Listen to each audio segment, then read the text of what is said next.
Orar então, meus irmãos. A palavra do Senhor nos diz em Salmo, capítulo 27, que o Senhor é a minha luz e a minha salvação. E o salmista diz: o Senhor é a força da minha vida e de quem recuarei?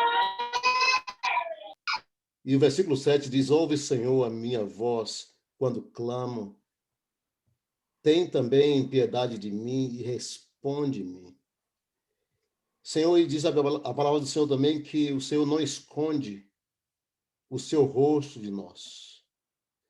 Diz também, Senhor, que podemos buscar o teu rosto e o nosso coração busca em clamor a ti.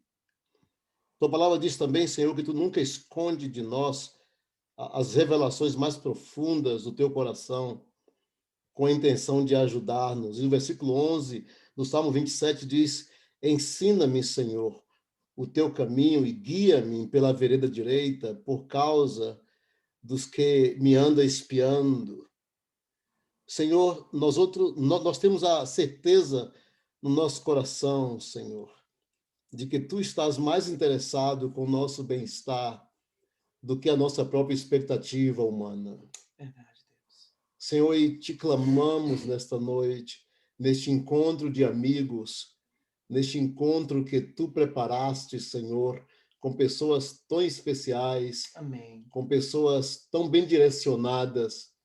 Pedimos que o teu Espírito Santo, que é o nosso ensinador, Amém. que é o nosso guia, o nosso maestro, penetre no mais profundo da nossa alma. Amém. E provocando todas as mudanças necessárias e também todas as revoluções necessárias no nosso ser.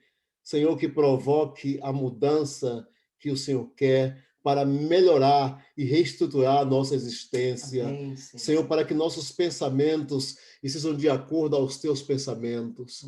E queremos, no final de tudo, transferir toda a honra e toda a glória para o Senhor. Aleluia. Queremos, Senhor, abençoar a vida de cada pessoa que está neste momento conectada a este link, Senhor.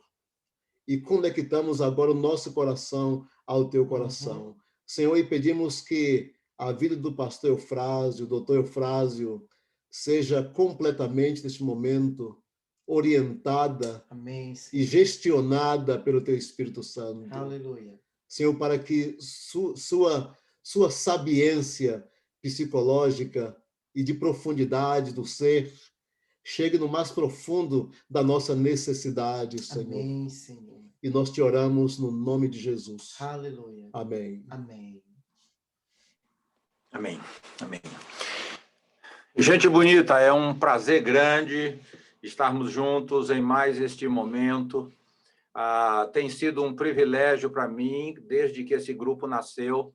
Nós temos nos reunido já várias vezes e depois nós temos refletido sobre o privilégio de compartilharmos as nossas aprendizagens, o enriquecimento de nossa vida e como a nossa contribuição pode enriquecer a vida de cada um de nós.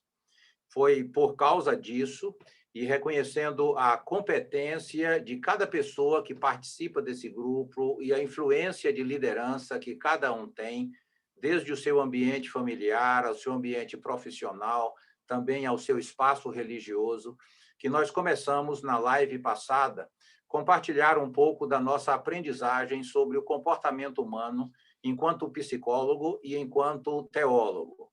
E aí foi uma coisa muito gostosa para mim, nós interagimos durante a live passada, no final foi muito rico o debate, muito gostoso para mim, ouvir as declarações, as perguntas, foi muito interessante. E nas 2 semanas que se sucederam, eu recebi muitos contatos, conversei com alguns de vocês, e também foi muito motivador para mim perceber que estamos no caminho certo desta reflexão sobre o que é o humano e o comportamento humano. Hoje nós vamos dar sequência ao que conversamos na live passada, porque o grande tema que nós estamos conversando é a respeito da saúde mental. A saúde mental em tempos de pandemia. E aí eu estou apresentando para vocês o meu programa de saúde mental, que eu chamo de Pense Certo.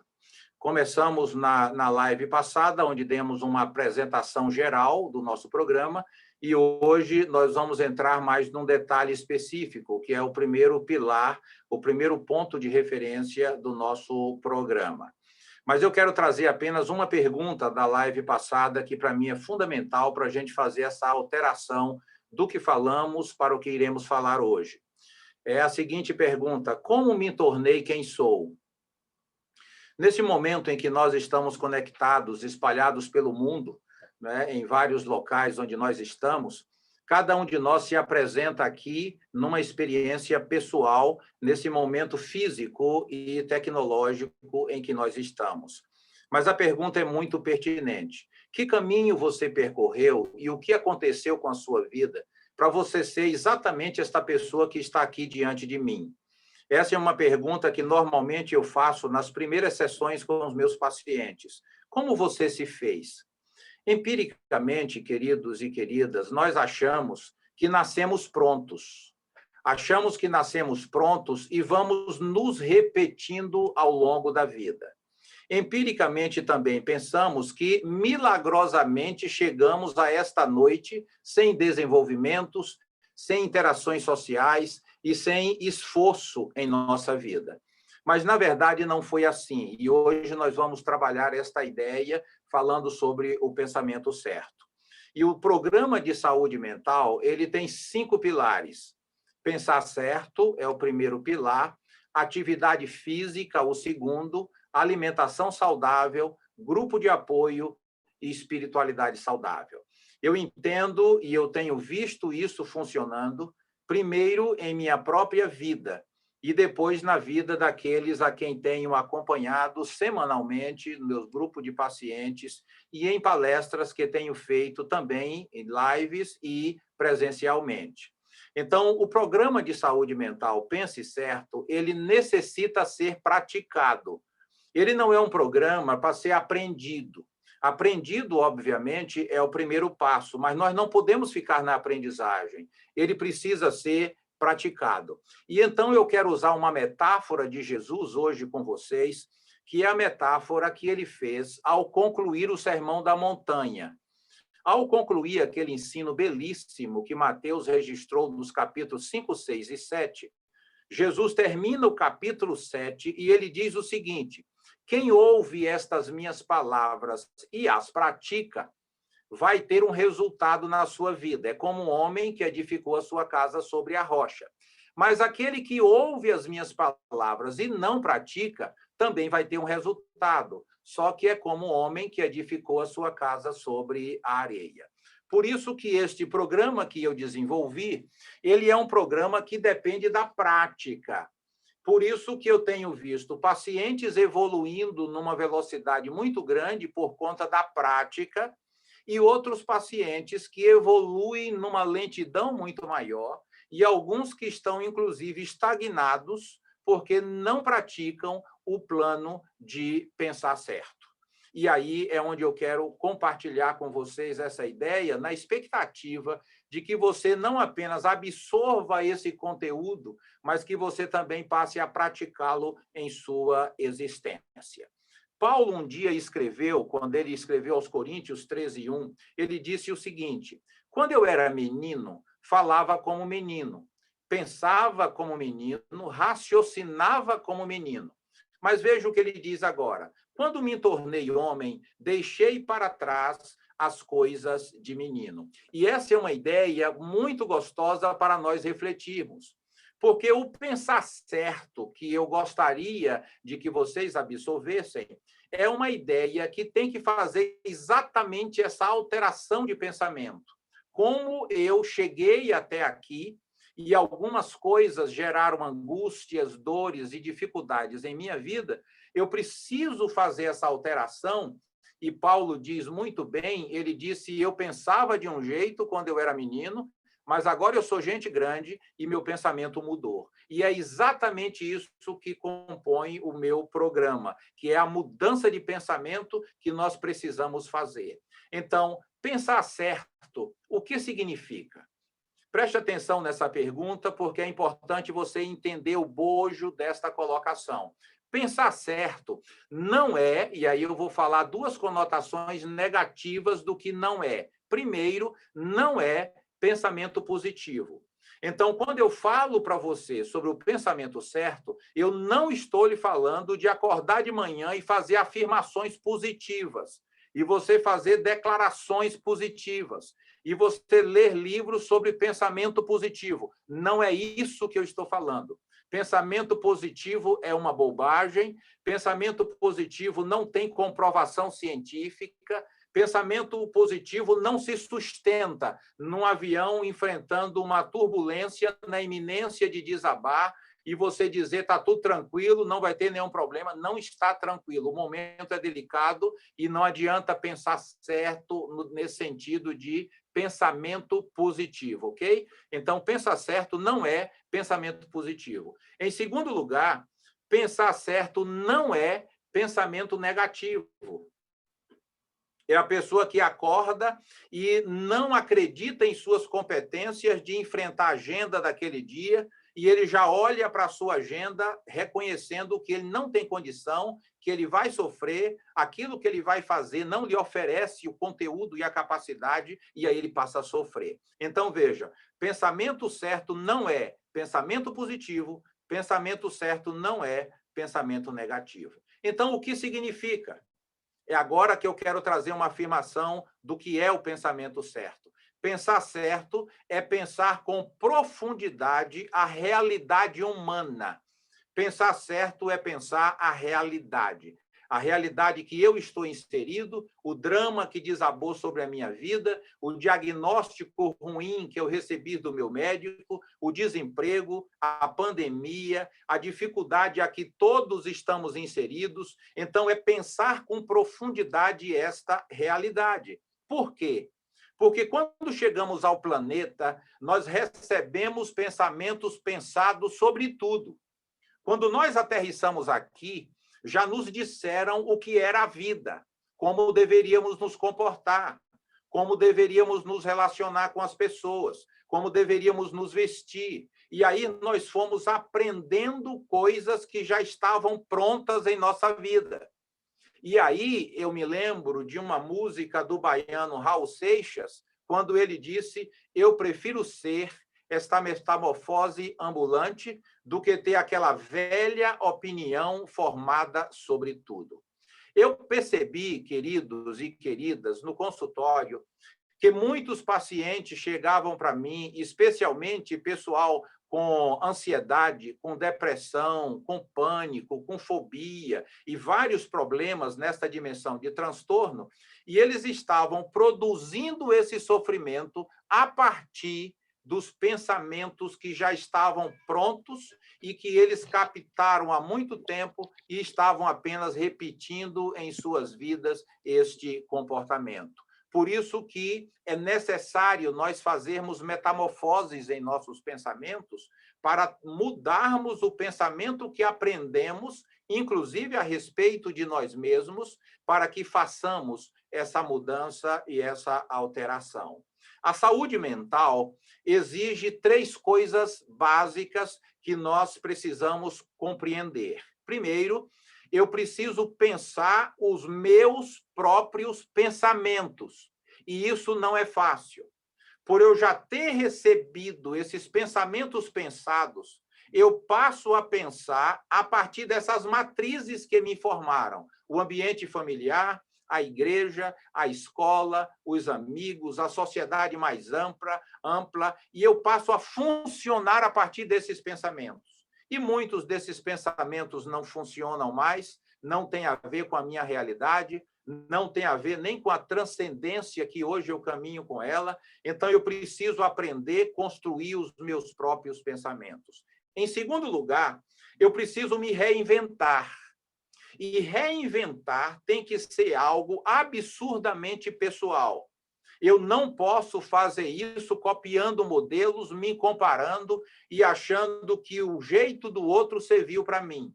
Eu preciso fazer do meu jeito, reinventar minha vida, reformular a minha caminhada e a minha travessia. E, em terceiro lugar, eu preciso assumir a construção do meu caminho como protagonista da minha vida. Enquanto eu não fizer isto, enquanto eu ficar passivo esperando que algo aconteça de fora para dentro, para que minha saúde se estabeleça, para que o meu psiquismo se organize, eu vou ficar sofrendo e isso vai gerar uma série de angústia em minha existência. Especialmente porque nós recebemos 3 fontes possíveis de saúde. E nós já aprendemos desde a infância essas 3 fontes. Em primeiro lugar, nós aprendemos uma grande fonte cósmica que é Deus. Deus, o Criador de todas as coisas, o Criador da nossa vida. Então, nós entendemos que Deus é uma fonte de saúde.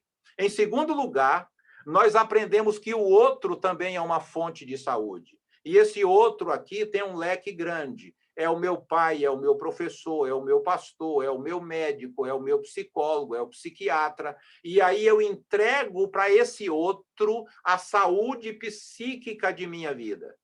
E, em terceiro lugar, o remédio. Nós estamos vivendo na sociedade do remédio. A imposição da medicação é muito forte. E nós já aprendemos isso e já absorvemos isso. Isso é tão complicado que a gente vai a um médico e, se ele não prescrever uma medicação, a gente mesmo cobra. Mas, doutor, nem um remedinho o senhor vai passar para mim? Porque nós já estamos condicionados. Ou Deus me cura, ou o outro me cura, ou o remédio me cura. E no meu programa de saúde mental, em que pese eu respeitar também essas 3 fontes, mas eu quero inserir uma 4ª fonte que não tem sido pensada e que, para mim, é a mola propulsora do funcionamento das outras 3 fontes de saúde em nossa vida. Sabe quem é? Eu mesmo. Eu mesmo preciso assumir como protagonista, como líder de mim mesmo, assumir que eu preciso produzir a saúde psíquica que eu necessito. É aqui que está o grande problema humano. É quando nós precisamos nos enfrentar. Como dizia Platão, vencer a si mesmo é o maior dos desafios. Por isso que o ponto nevrálgico da minha saúde psíquica é quando eu passo a enfrentar o meu modus operandi mental que não funciona bem, que está me prejudicando, quando eu percebo as minhas loucuras existenciais e eu preciso enfrentá-las, quando eu percebo as minhas taras e as minhas doideiras e eu preciso enfrentá-las, então eu preciso reconhecer que é comigo o processo, eu preciso assumir e eu preciso resolver essa questão no meu mundo interior. Então, para mim, isso é básico, porque nós transferimos para Deus, transferimos para o outro e transferimos para o remédio uma cura que eu preciso assumir. Então, enquanto eu não fizer isso, eu vou estar aguardando que um milagre aconteça. Eu estou aguardando que o remédio me cure. E eu estou aguardando que o médico intervenha e possa trazer a saúde que eu preciso. Por isso, eu trago outra pergunta para você. Que é o homem antropologicamente? Quem sou eu? Quem é você na perspectiva antropológica? Nós precisamos perceber isso.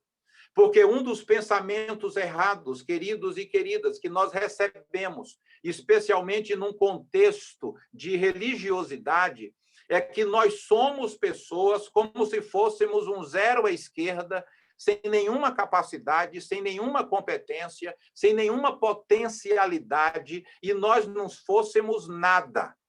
Quando a antropologia tem me mostrado, e os dados sociológicos humanos na história têm me mostrado a operosidade da grandeza humana, da intelectualidade, da criatividade, da competência que habita em mim enquanto ser humano resultante da criação de Deus. Então, o ser humano é inacabamento, o ser humano é um estradeiro, o ser humano é um mutante, um nômade existencial, seguindo em frente. Essa é a nossa condição. Nós somos nômades prosseguindo. E nós não estamos prontos, somos uma obra inacabada, que às vezes se acha e às vezes se perde, que às vezes se aprofunda no oceano interior de si mesmo e às vezes se recusa a mergulhar em si mesmo, às vezes se desenvolve e às vezes se equivoca, se esvai e foge de si mesmo. Então, para mim, isso é fundamental nós entendermos. Eu preciso me assumir. Eu preciso me enfrentar. Eu não posso fugir de mim mesmo. Quando eu escrevi esse novo livro meu sobre autoestima, eu coloco nesse texto que muitas pessoas estão fugindo de si mesmas. Estão fugindo de si mesmas, como se as soluções de suas vidas estivessem longe de si. Agora, preste atenção a um detalhe. A formiga já nasce pronta. Quando a formiguinha nasce, já existe no código genético dela tudo como ela deve se comportar. Qual folha que ela deve cortar, como ela deve carregar, como ela deve voltar para a sua casa, como ela deve reproduzir, já está tudo no código genético. Nasce um ser humano, não se sabe nada dessa pessoa. A formiga nasce pronta, o ser humano não nasce pronto. O ser humano se faz. E esse se fazer é individualizado. Ao nascer, o ser humano aventura-se pelo desconhecido existencial de si mesmo, do outro e do mundo. É uma aventura que agora mesmo está acontecendo. Enquanto eu me aventuro em compartilhar com vocês essas ideias, eu estou entrando no mundo existencial de vocês e semeando possibilidades. Então, o ser humano é isso. E eu não sei o que vai acontecer. Mas a verdade é que o ser humano busca tornar-se tudo o que é capaz de ser. O ser humano é o único ser que busca tornar-se cada vez mais aquilo que ele mesmo é capaz de ser. Ou seja, o homem é o que ele faz de si próprio. Por isso que, juridicamente, eu sou responsável por mim. Se eu atropelo alguém com meu automóvel, eu tenho que dar conta disso. Eu sou responsável por mim. O que quer que ser a partir dos estímulos e influências.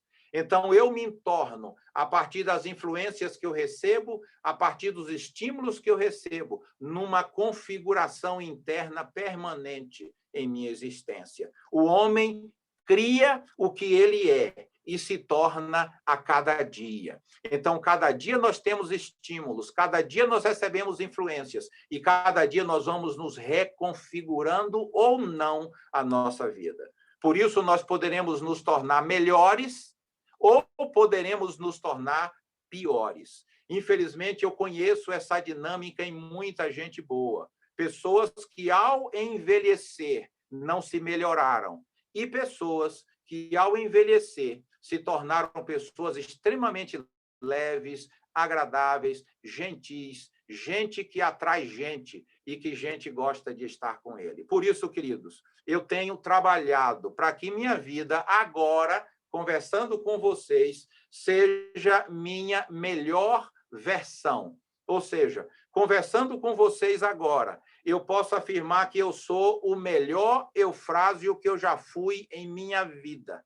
Eu já vivi vários modelos de Eufrásio, mas hoje, 6 de fevereiro, eu sou o melhor Eufrásio que eu já fui em minha vida. Então, isso, para mim, é essa construção permanente em que todos estamos. Então, eu busco entender o homem a partir da conexão com um todo maior.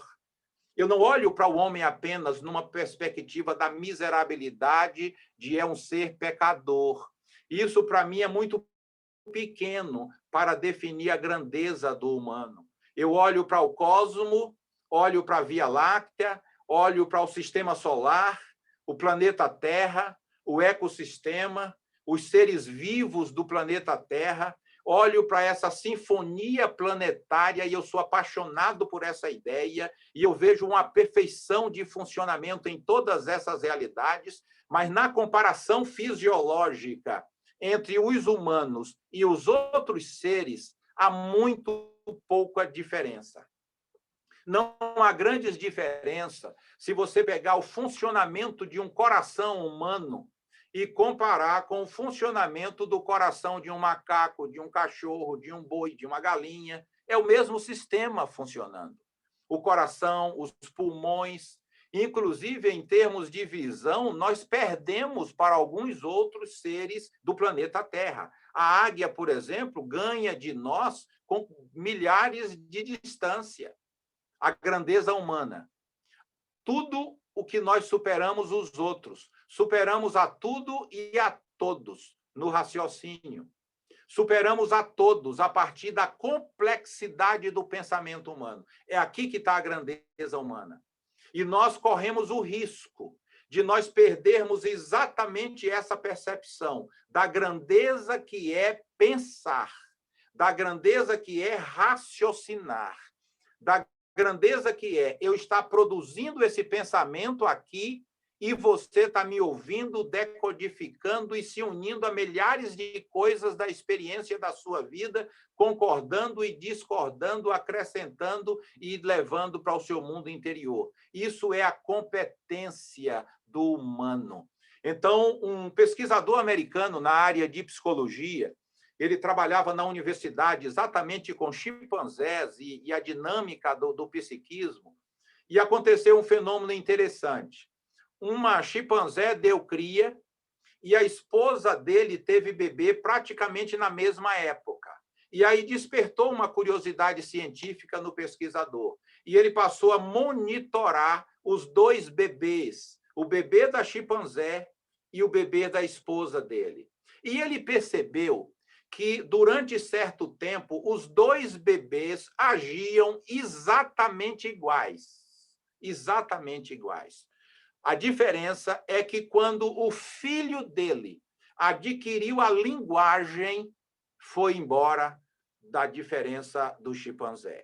Então, a linguagem é o grande diferencial humano.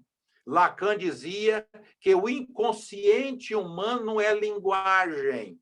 Por isso, eu tenho afirmado que nós somos cheios de palavras. É a palavra que mobiliza o humano, é a palavra que enche o nosso coração, que dispara em nós mundos de possibilidades. É a partir da linguagem que nós sonhamos, que nós pensamos, que nós construímos coisas, que nós inventamos, que nós produzimos uma realidade como essa que nós estamos aqui. Eu na minha casa, cada um de vocês na sua casa, e eu quero ver outro ser produzir esse equipamento, que a gente pode interagir de forma tão extraordinária nesse momento. Eu vi uma palestra de um pernambucano extraordinário chamado Ariano Suassuna. E ele usa um exemplo para comparar o humano e o resto da criação. Ele pega um prendedor de roupa, 2 pedacinhos de madeira com um araminho enrolado no meio, e ele aperta e ele abre, ele solta, fecha. E ele pega esse prendedorzinho e diz, gente, olha, esse prendedor aqui é de uma inventividade que só o ser humano foi capaz de produzir. E ele disse, eu quero ver um macaco produzir um negócio desse. Ele não tem a competência de raciocínio. Ele não pode fazer como os humanos que, tendo um problema, produzir soluções para os seus problemas. E sabe o que ele disse? Essa inteligência, essa inventividade, essa criatividade humana é uma fagulha do divino em nós. É uma fagulha do divino que habita o humano e dá essa competência de pensar. Agora, o que é que eu tenho visto? É que essa competência de pensar produz saídas, soluções, em coisas grandiosas no planeta Terra que facilitam a nossa vida, mas também produz transtorno mental, angústia existencial profunda, produz insônia, produz dores pelo corpo inteiro, produz gastrite, produz diarreia, produz vômito, produz uma série de coisas danosas aos humanos a partir do pensamento. Por isso, a consciência de ser, preste atenção nisso, a consciência de ser e a consciência do não ser, só os humanos as têm. Eu vou repetir essa ideia. O ser humano é o único ser que sabe que ele existe. É o único ser do planeta que sabe que ele é. O ser humano é o ser capaz de olhar no espelho e dizer, esse sou eu. Se você colocar um espelho diante do seu cachorrinho, ou ele vai agredir o espelho latindo, ou ele vai dar uma volta procurando o cachorro que está ali no espelho. Ele não sabe que aquela imagem é ele. Mas sabe o que acontece com o seu cachorro? Ele não sofre com o não ser. Ele não tem nenhum medo de morrer daqui a 10 anos. O ser humano, na pandemia, exacerbou o medo de morrer. E isso gerou ansiedade, gerou depressão profunda e tem produzido suicídios em muita gente, porque nós produzimos, pelo medo de não ser, nós produzimos adoecimento, entramos em crises profundas e desmontamos a nossa existência. Agora, queridos, eu queria apresentar para vocês algumas ideias de onde eu tenho trabalhado essa grandeza que, para mim, habita o humano. E eu queria trazer para vocês alguns textos da Bíblia, porque a nossa proposta não é que eu fale apenas como psicólogo, mas também como teólogo, por isso a nossa reflexão psicoteológica. E eu parto da ideia de Gênesis, capítulo 1, versículo 26. Então disse Deus, façamos o homem à nossa imagem, conforme a nossa semelhança, e domine ele. Pegue essa palavra domínio, aqui que é importante para o meu programa. Domínio aqui não é opressão, não é destruição. Domínio aqui é administração. Então, Deus cria o ser humano conforme a sua imagem e semelhança para que ele fosse o administrador do planeta Terra. Aí o texto prossegue dizendo, ele vai administrar os peixes, vai administrar as aves, vai administrar os grandes animais, os pequenos e grandes que se movem sobre a terra. Então, essa é a dinâmica da criação. Deus cria o ser humano para que ele fosse gestor do planeta Terra. E essa capacidade habita em mim e habita em você, como gestores, administradores, e isso permanece em nós como uma grandeza imensa de nossa vida. O Salmo 8, versículo 3 e 6 diz o seguinte, quando contemplo os teus céus, obras dos teus dedos, a lua e as estrelas que estabeleceste, que é o homem, para que dele te lembres. Gente, essa é a pergunta mais profunda de todas as ciências. Todas as ciências se debruçam sobre essa pergunta. A filosofia, sobremodo. Há muito que a filosofia pergunta o que é o homem. A antropologia tem a mesma pergunta, a biologia, a sociologia, a teologia, a psicologia, a psiquiatria. As ciências perguntam o que é o homem. E esse salmo traz uma resposta extremamente simples, mas, para mim, é a resposta mais profunda que eu já encontrei sobre o que é o homem. Sabe o que ele diz aqui? Ele diz que este homem foi criado por Deus, e ele diz, fizeste-o um pouco menor do que Deus, e de glórias e honras o coroaste, e deste-lhe domínio sobre as obras de tuas mãos. Então, você não pode perder de vista a grandeza do humano. Se você perder de vista essa grandeza, você se transtorna, porque você vai se achar inferiorizado, você vai achar incapaz de enfrentar a sua agenda e as demandas da sua vida profissional.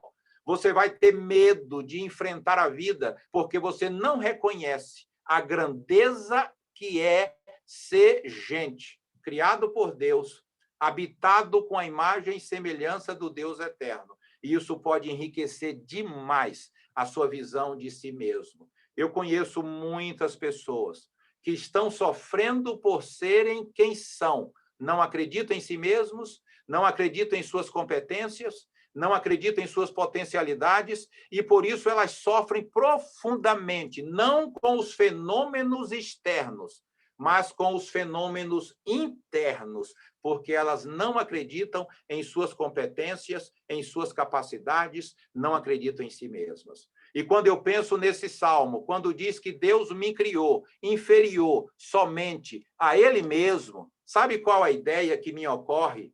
É que se Deus tivesse criado o ser humano um pouco maior, teria feito outro Deus. Por isso que ele fez um pouco menor do que ele mesmo. É como se o ser humano fosse a cereja da criação, a cereja do bolo da criação.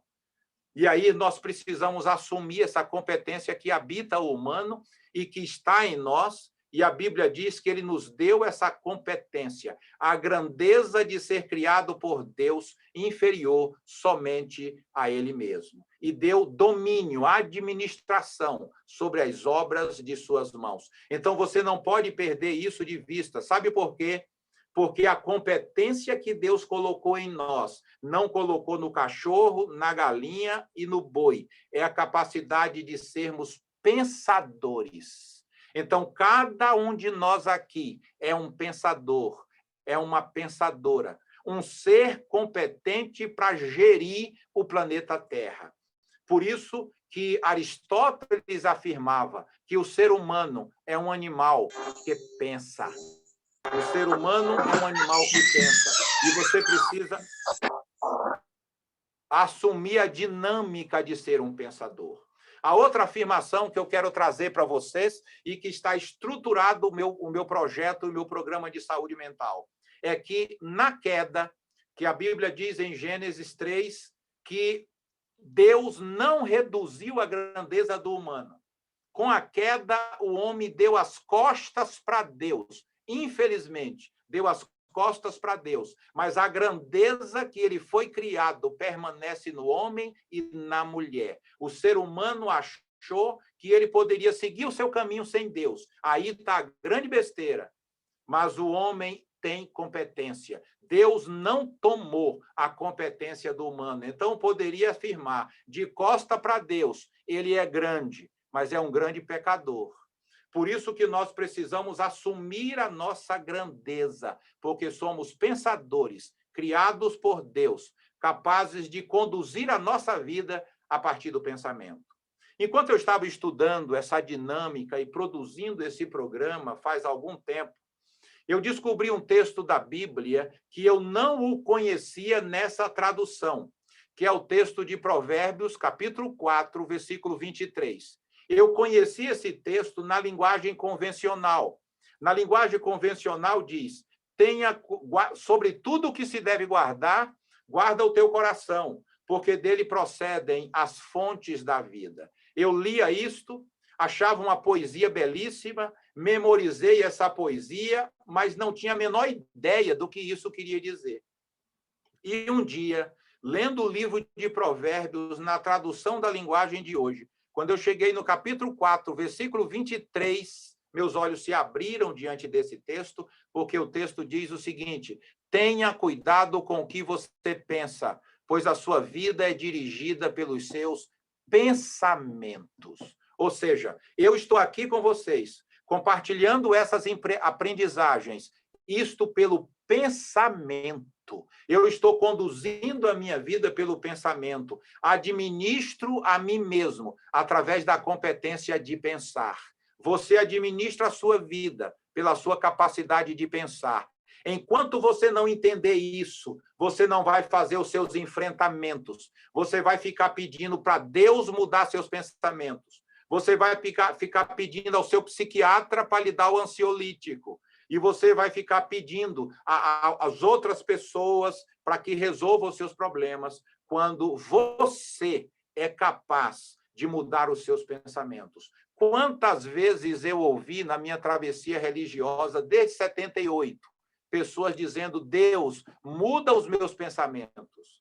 E Deus não muda o pensamento de ninguém. Por isso eu quero compartilhar que você é a pessoa que administra a sua vida. Outro texto que me abençoou demais é o texto de Romanos 14, 12, que diz, cada um de nós dará conta de si mesmo a Deus.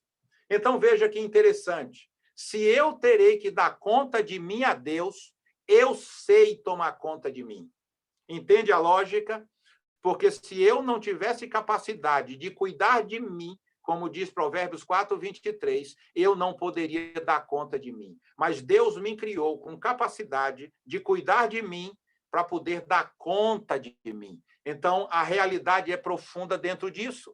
Eclesiastes 11, 9 corrobora com essa ideia. Quando ele diz, jovem, aproveita a sua mocidade e seja feliz. Enquanto é moço, prossiga. Faça tudo o que quiser. siga os desejos do seu coração. Mas o que ele diz agora, lembre-se de uma coisa, Deus um dia lhe pedirá conta da sua vida. Você pode fazer o que você quiser, você é autônomo, Deus nos criou autônomos, mas você vai dar conta da sua vida a Deus. Então você não é marionetado, você é um ser autônomo que precisa ser gestor de si mesmo, administrador dos seus pensamentos, porque você vai dar conta de você diante da lei, diante de Deus, diante do seu cônjuge, diante da sua empresa, diante da vida. Nós assumimos a nossa história. Outro texto que eu trago para vocês também é o texto de Mateus 6, 22, 23. Jesus diz nesse texto que os olhos são a candeia, lâmpada do corpo. E olha o que ele diz agora. Se os seus olhos forem bons, todo o seu corpo será iluminado. Mas, se os seus olhos forem maus, todo o teu corpo estará em trevas. E eu fui estudar esse texto e eu disse, peraí, parece que Jesus está me responsabilizando por esse olhar. Então, se eu tenho um olhar bom, fui eu que fiz esse olhar. E se eu tenho um olhar mau, fui eu que fiz este olhar mau. Porque senão Jesus iria dizer, peça a Deus e ele vai lhe dar um olhar bom.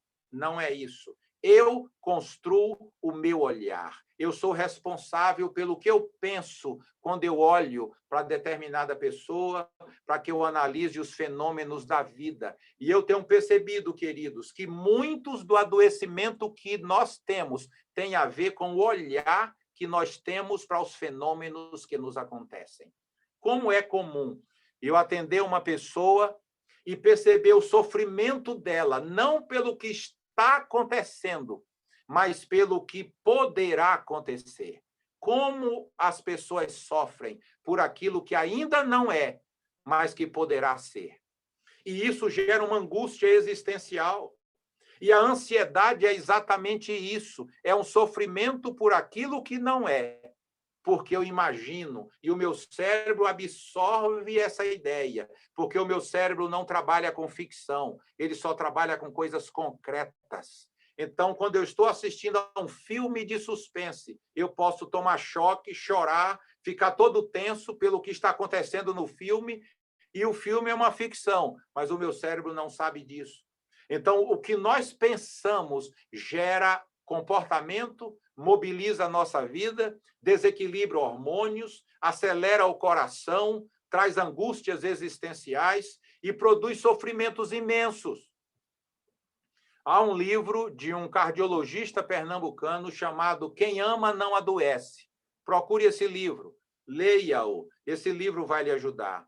E esse médico diz o seguinte: quando eu comecei o meu trabalho médico, trabalhando em emergências aqui no Recife, eu percebia que muitas doenças que chegavam para mim não tinha doença como origem, tinha o pensamento. Eram pessoas que estavam somatizando infarto. Eu examinava e não tinha nada no coração, medicava, calmava, 3, 4 dias depois voltava a pessoa em pânico de novo, achando que estava infartando. E ele disse, essas pessoas precisam compreender a amplitude do humano e não apenas um coração que pode estar infartando. Às vezes é o pensamento que está infartando o coração. Por isso precisamos pensar. Veja outro texto interessante, Mateus 5, 29 e 30. Esse texto traz aquilo que eu falei para você sobre o enfrentamento. Veja o que Jesus diz. Se teu olho direito te faz tropeçar, arranca-o e lança-o de ti, pois te convém que se perca um dos seus membros e não seja todo o teu corpo lançado no inferno. E se tua mão direita te faz tropeçar, corta e lança de ti, pois te convém que se perca um dos teus membros e não vá todo o teu corpo para o inferno. Veja que coisa interessante. A psicologia corrobora exatamente com esse texto de Jesus. Ou seja, eu preciso enfrentar Eufrásio em minhas doideiras. E Jesus diz, se o teu olho está causando problema, enfrenta isso. Se é a sua mão que está te causando problema, enfrente isso. Não fique pedindo para Deus fazer isso por você. Não fique tomando um remédio para livrar você das suas doideiras. Você precisa enfrentar, é dizer não. Se você tem problema com sites pornográficos, arranca isso, enfrenta na sua vida. Nada de ficar dizendo, Deus me livra desse negócio. É você que tem que se livrar.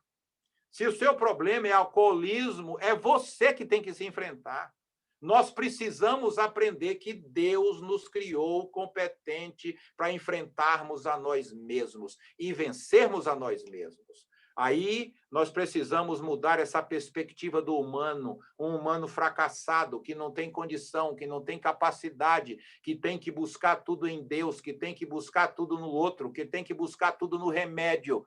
E eu vou dizer para você, há muito, muito, muito em nós que nós precisamos usar e está desconhecido em nossa vida. Romanos 12, versículo 2, nos diz o seguinte: transformem suas vidas pela renovação das suas mentes. Mentes aqui é pensamento. Quantas vezes eu já ouvi pessoas pedindo para Deus transformar suas vidas? Em que pese eu acreditar que Deus é capaz de fazer isso, hoje eu sei que Deus me criou autônomo e me deu a capacidade de pensar, e que pela mudança do meu pensamento eu mudo a minha vida. Pela mudança da minha mente, mente aqui é pensar com grandeza, reconhecer a minha capacidade, e eu vou mudar a minha vida, a minha história, o meu comportamento. Jesus disse em Mateus 12, 34. A boca fala do que está cheio o coração. Coração na Bíblia é intelecto, pensamento. E como é que nós enchemos o intelecto? Ou com os pensamentos que eu já recebi pensado, ou com os pensamentos que eu produzo a partir de leituras, filmes, amigos e vai por aí, tudo que eu encho a minha mente. Jesus disse, aquilo que está na minha mente vai produzir comportamento. Eu vou falar e eu vou produzir essas realidades. Então, queridos, a dinâmica do programa Pense Certo é você se assumir e reconhecer que você tem capacidade. Paulo disse em Filipenses 4:8, finalmente, irmãos, tudo que for verdadeiro, tudo que for nobre, tudo que for correto, tudo que for puro, tudo que for amável, tudo que for de boa fama, se houver algo de excelente ou digno de louvor, pensem nestas coisas. Outra tradução diz, seja isso que ocupe o vosso pensamento. Ou seja, eu preciso ocupar meu pensamento com pensamentos bons, com coisas boas. E essas coisas boas vão produzir equilíbrio mental, vão produzir equilíbrio hormonal, vão produzir atitudes boas e comportamentos extraordinários em minha vida. E eu vou reconhecer a grandeza da minha existência a partir dos pensamentos nobres que eu passo a produzir. E Paulo está dizendo, isso é com vocês, irmãos. Não é Deus que vai fazer isso, é você que vai fazer, é você que altera o seu pensamento, é você que enfrenta o seu pensamento e é você que muda a sua vida. Outro texto que me ajudou a produzir esse programa de saúde mental é o texto de 1 Timóteo 4,16. Eu conheci esse texto, mas eu só conhecia a metade desse texto. E o texto começa dizendo o seguinte, tem cuidado de ti mesmo e da doutrina. Persevera nessas coisas, porque fazendo isso te salvarás tanto a ti mesmo como aos que te ouvem. Gente, quantas vezes, de 78 para cá, eu participei de cultos de doutrina, de escola bíblica dominical, e fui ensinado dos púlpitos, e tudo isso é maravilhoso, está muito certo, nada errado, mas nós aprendemos a obedecer esse texto em 50%. Em doutrina, nós somos bons, em cuidar de nós, somos péssimos. Não sabemos cuidar de nós, não sabemos administrar nossa vida, não sabemos administrar nossos pensamentos. Nas próximas lives eu vou falar sobre atividade física e alimentação, como nós não sabemos administrar o físico da nossa vida. A igreja de Jesus não conseguiu produzir uma teologia do corpo. O corpo não presta, o corpo é mau, o corpo não vale nada, e por isso a gente se torna descuidado do corpo. Mas quando o corpo adoece, vem para a igreja pedir oração. O pastor infartou, fulano de tal está com diabetes, fulano de tal tem esse problema, vamos orar. Amém, deveremos orar mesmo. Mas muitas das doenças que nós produzimos e que a igreja fica de joelho clamando pelo seu pastor, nós poderíamos evitar se nós tivéssemos uma administração pessoal criteriosa e organizássemos a nossa vida. Vejam só, queridos, possivelmente cada um de nós aqui já teve uma cárie. E se você já teve uma cárie, não foi o diabo que produziu uma cárie na sua boca. A cárie é resultado de um descuidado bucal. Você higienizou com deficiência, produziu cárie. As novas gerações, possivelmente os nossos filhos, não têm cárie. A minha geração, a geração dos meus pais, era uma geração de cárie. A geração dos nossos filhos não tem mais cárie. Sabe por quê? Porque nós aprendemos que precisa usar um negócio chamado escova, usar um negócio chamado fio dental. Precisamos higienizar nossa boca e nós não vamos ter cárie. Ouça um detalhe, queridos. Se você cuidar do seu físico e da sua alimentação, você nunca será diabético tipo 2. Diabético tipo 2 é uma doença que eu faço com o erro alimentar e com sedentarismo. O sedentarismo é a pior desgraça para o corpo. Eu nunca ouvi um sermão ao longo da minha vida sobre fazer atividade física e cuidar da alimentação. Nunca. Mas desde que eu passei a compreender o humano, eu tenho passado a falar a respeito disso, porque isso é de minha responsabilidade. Então, essa é a dinâmica que nós precisamos fazer. E nós aprendemos a cuidar do outro, aprendemos a ser altruísta, aprendemos a ir ao outro e tentar ajudá-lo, e tudo isso é válido, é maravilhoso. Mas nós só podemos fazer isso à proporção que fazemos conosco mesmo, porque nós somos modelo desse projeto.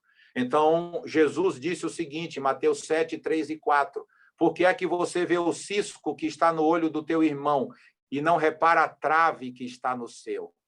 Primeiro, cuide de você, depois você vai cuidar do seu irmão. Então, você precisa trabalhar isso na sua vida, se enfrentar e resolver essa dinâmica em sua existência. Por isso, queridos e queridas, nós precisamos compreender a grandeza que existe em nós para cuidarmos de nós, a grandeza que existe em nossa vida para administrarmos a nós mesmos, para cuidarmos de nós mesmos e para produzirmos a nossa saúde psíquica.